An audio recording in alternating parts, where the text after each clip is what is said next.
savez, il y a quelque chose d'intéressant là, c'est que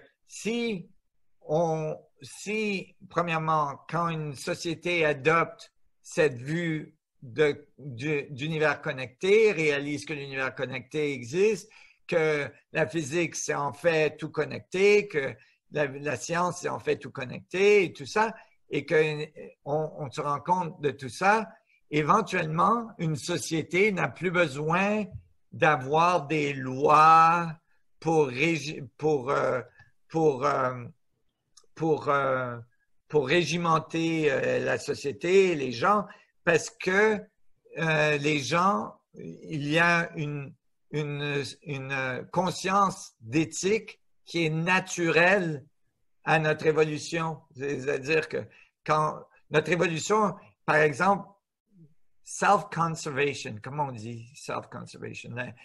L'instinct de survie. Ouais, l'instinct de survivre, oui. L'instinct de survivre, il est bien imprimé, il est bien là dans pour chaque individu. Quand les individus se rendent compte qu'on est tous connectés, cet instinct de survivre, il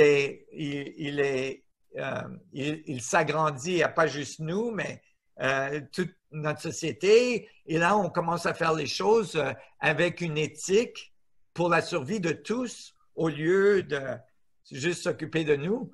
Et ça change fondamentalement comment les besoins qu'on a d'être régimentés à faire les bonnes choses. Parce que l'éthique, c'est pas quelque chose qui vient de l'extérieur, c'est quelque chose qu'on sait.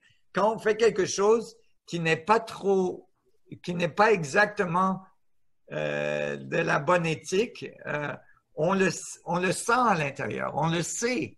Et on fait un choix. On fait un choix très spécifique. Alors, ça c'est un gros changement entre la vue déconnectée et la vue connectée.